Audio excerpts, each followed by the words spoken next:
Mas, irmãos, então vamos agora para o segundo vídeo. O primeiro vídeo, a primeira parte do estudo, estudamos a introdução do ponto 1. Agora vamos dar o ponto 2, ponto 3 e a conclusão. Então, estamos aqui na lição 12, diáconos. Agora, nós vimos aqui no ponto 1, a diaconia de Jesus Cristo. Jesus como exemplo para nós do trabalho de serviço, trabalho diaconal. Agora vamos ver a instituição do diácono. Eu cheguei até a ler lá, logo no início, o capítulo 6, de Atos, para os irmãos entenderem isso. O conceito da função. A palavra diácono, grego diáconos, segundo o dicionário Vini, refere-se àquele que presta trabalhos voluntários, aludindo aos exemplos dos criados domésticos nos tempos do Novo Testamento. Temos destaque, em especial, a função de um mestre ou de um pastor cristão, em relação no sentido técnico do diácono ou diaconisa. Outra palavra grega relacionada a diácono é doulos. Essa refere-se a um servo ou um escravo.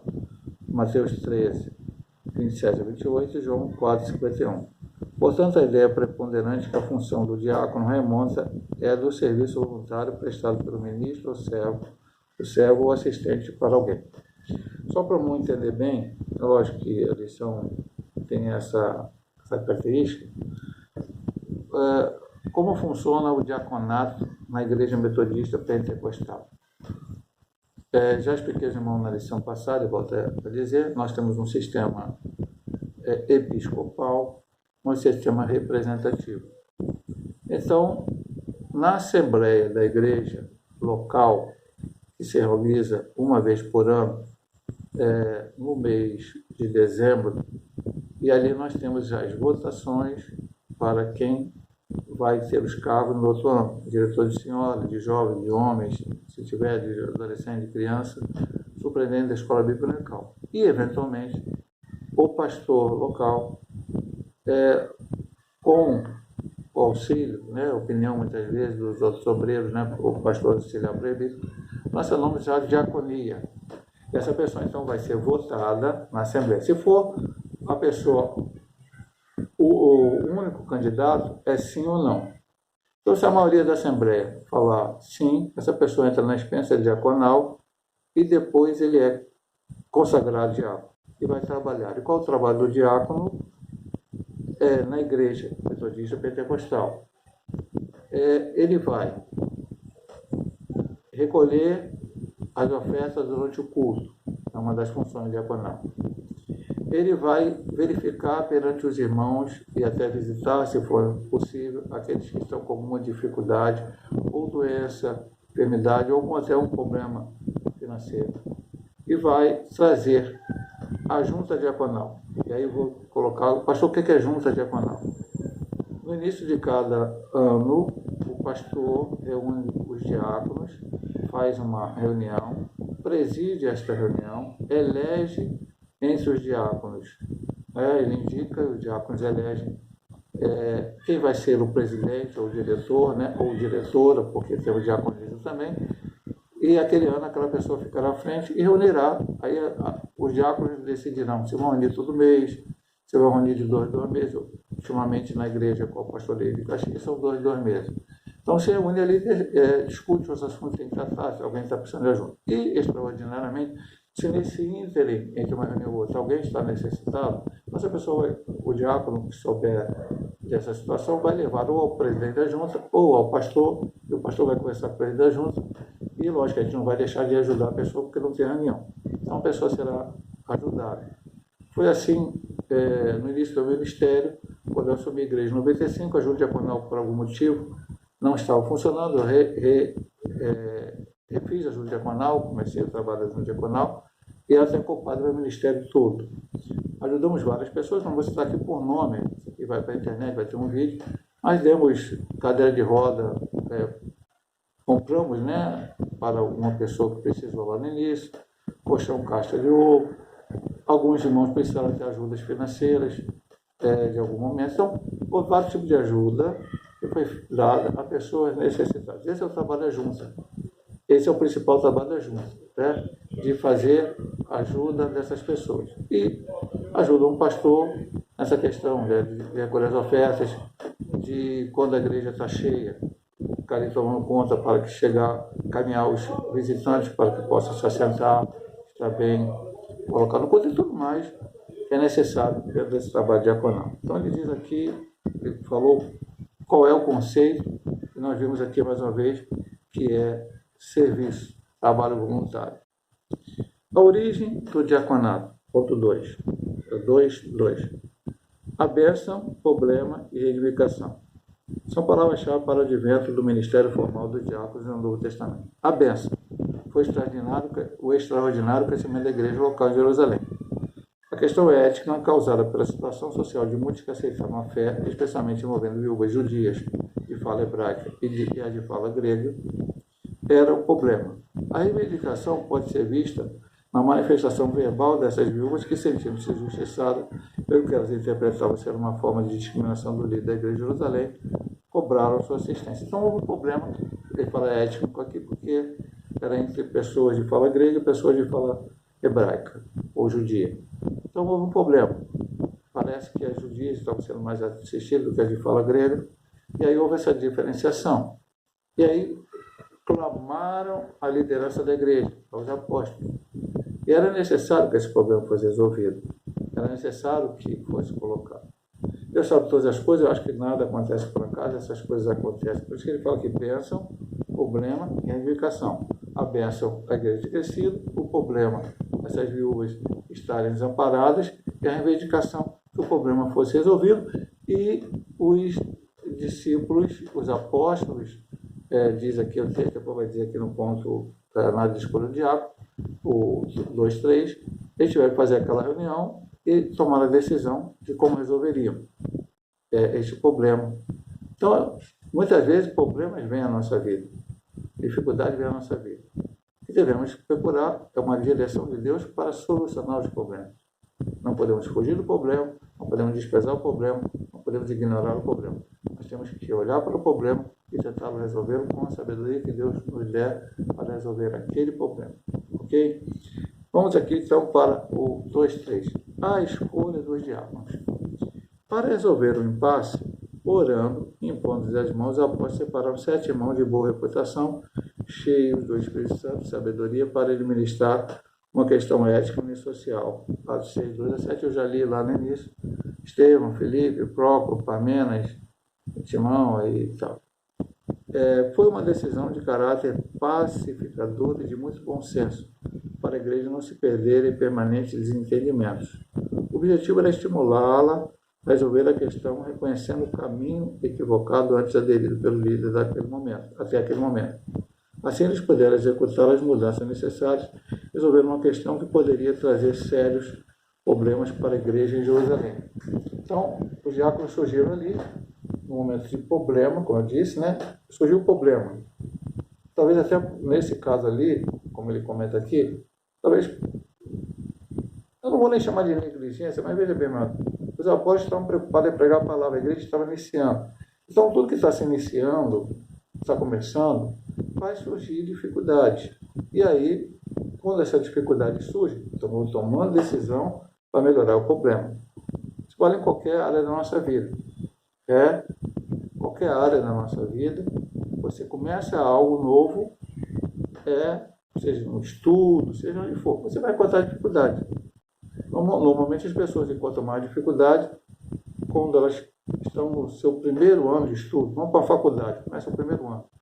Então ali se adaptar ao ritmo dos professores, a maneira como estava mais acostumado, o ensino médio era diferente, na faculdade é diferente. Quando a pessoa chega lá no 4º ano da faculdade, já está acostumada, ou chegou mais adiante, já tomou as decisões para adaptar. Estou dando só um exemplo para uma entender bem como é que funciona, e assim em outras coisas da vida. Também ali a igreja está começando, então houve essa dificuldade. Não se preocupou muito com a parte de ação social no início, estava preocupado em pregar a palavra. A igreja foi crescendo, e quando ela cresceu, que é bênção, surgiram problemas, e agora vamos solucionar. E qual foi a solução? Eles reuniram, escolheram 7 homens, cheios do Espírito Santo, homens que sabiam administrar bem essa questão, e ali oraram, impuseram as mãos, e eles começaram a trabalhar nesse sentido. Então, os apóstolos estavam ali na oração e na pregação da palavra. Os diáconos estavam na questão do serviço. Pastor, então o diácono não pode pregar a palavra? Não, meu amado irmão, nós vamos ver que Estevão pregou e Felipe pregou. Não é assim, a função principal. Aliás, é uma coisa importante para o irmão. Todos nós fomos chamados para testemunhar de Jesus. Você pode ser membro da igreja, mas você também precisa testemunhar de Jesus.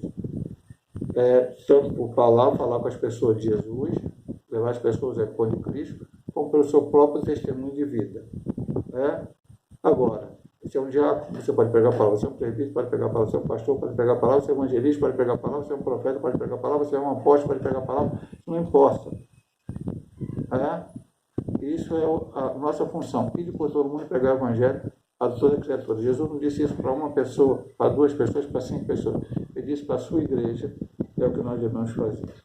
Então, terminamos o ponto 2, vamos entrar agora no ponto 3.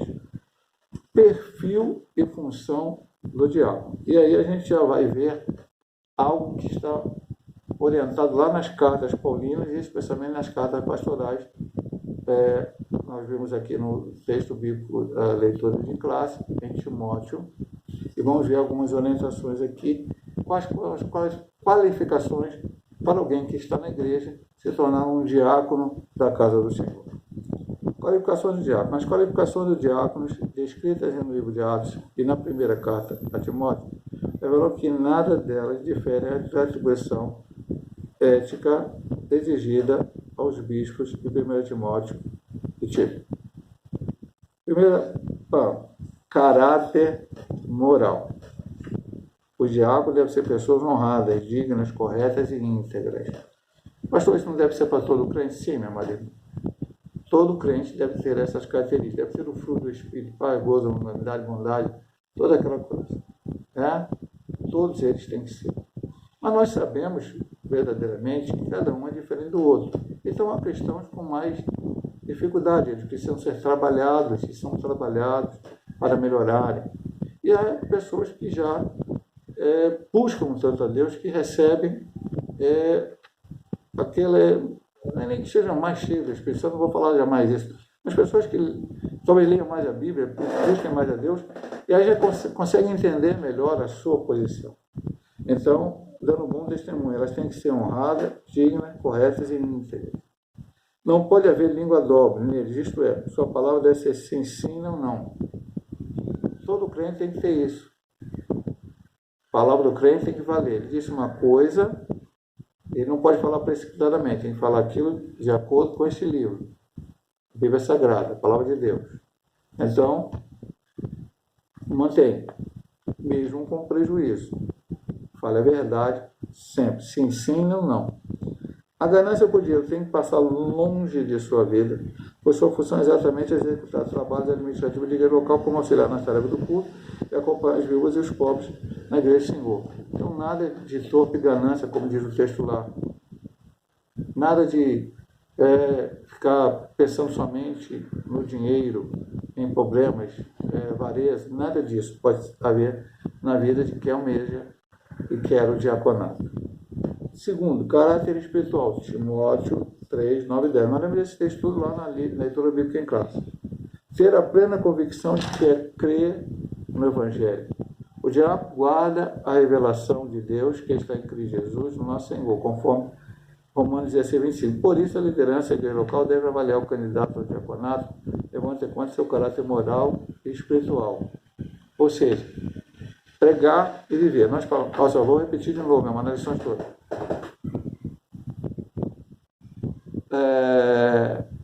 Apóstolo, profeta, evangelista, doutor, mestre, presbítero, diácono, tem que viver o que prega.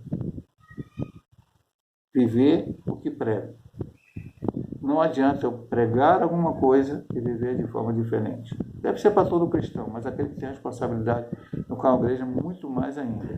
Eu tenho que pregar e viver o evangelho que estou pregando. É mais ou menos isso que ele diz aqui, nesta subdivisão 2. E o caráter familiar. O candidato deve ser marido de uma mulher, fiel à sua esposa, bom pai. A exemplo dos bispos e do diácono, deve ser zeloso com o seu lar, amar a sua esposa com amor sacrificial, devem respeitar os seus filhos para obterem deles o mesmo respeito. O serviço do diácono A sua família revelará como ele servirá na igreja local. Como foi falado semana passada do presbitério, do episcopado, marido de uma só mulher. Pastor, mas peraí, então quem não é bispo, não é diácono, não pode casar com mais de uma mulher ao mesmo tempo? Pode ter mais de uma mulher ao mesmo tempo? Não, a Bíblia proíbe isso. Então a bigamia não existe. Por que ele está falando marido de uma só mulher? Falei semana passada sobre episcopado, presbiterado, falou sobre diaconato. Hoje, infelizmente, no meio da igreja evangélica brasileira, o pessoal está casando, separando, casando, separando, casando, separando e casando de novo. Então, o que me parece é ver, essa opinião minha, já vou dizer, opinião minha, não estou falando aqui, Igreja Metodista Pentecostal. Aquele que quer ser obreiro da casa do Senhor, ele deve zelar para o seu casamento, trabalhar para o seu casamento. Se é cristão, está na igreja, já ore antes de casar. Hoje as pessoas estão casando por vários motivos, não vou ficar falando de casamento aqui. Mas o casamento tem que ser no Senhor, a orientação do Senhor. Certamente o casamento vai ter problema, vai ter dificuldade, vai ter luta, vai ter barreira, mas em Jesus vão ser vencidos. Agora, se o casamento não for no Senhor, for por outro motivo qualquer outro tipo de motivo. Eu não vou elencar aqui os motivos, mas tem pessoas que casam por vários motivos. Aí o casamento não pode dar errado. E dando errado, vai vir o divórcio, a separação, muitas vezes, e vai vir um novo casamento. Eu quero ser obreiro da casa do Senhor, eu quero trabalhar para Deus. Então tem que ter cuidado com isso. Segunda coisa que ele fala é a questão familiar. Você vai educar bem seus filhos, mas como falamos na lição passada, os filhos vão, enquanto estiver sob a sua responsabilidade, sob a sua ordem, em que eles têm que te obedecer, ok. Quando eles têm um livre-arbítrio, que eles chegam a uma fase adulta, que vão mandar na sua vida, nem o diácono, nem o presbítero, nem o pastor, nem um bispo podem controlar os seus filhos, a salvação individual. Se amanhã deixarem de ser crentes porque querem, agora, jamais por um mau exemplo do homem de Deus. Tá? Vamos a seguir aqui. Função do diácono em Atos 6. Qual era a função que o diácono tinha?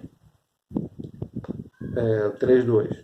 Quando foram instituídos diáconos, 7 homens de fala grega foram separados para assistir somente as viúvas, tanto as de fala hebraica como as de fala grega. Os diáconos não podiam permitir que houvesse injustiça de caráter social na igreja do primeiro século. A função do diaconato era fundamentalmente de caráter social. Nós estamos vivendo um momento difícil, já há muito tempo. E hoje mais ainda, meu amado irmão. Agora, por exemplo, nós estamos vivendo no meio de uma pandemia e de uma crise social. Então, muitas vezes a pessoa tem dificuldade financeira na igreja, passa por algum problema. Então, detectado isso, a junta diaconal, dentro das suas possibilidades financeiras, vai ajudar. Agora nós estamos um pouco parados com a campanha do quilo, da igreja, a qual pastorei. Nós tínhamos a campanha do quilo, e quantas vezes arrecadava aí 30, 40, 80, chegava até mais do que isso, em um ano, e distribuir.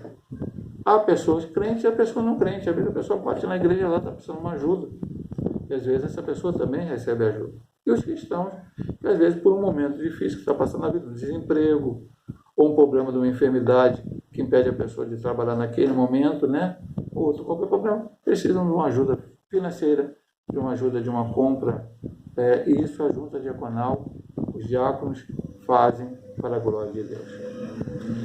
A função dos diáconos hoje, o que o diácono tem que fazer hoje?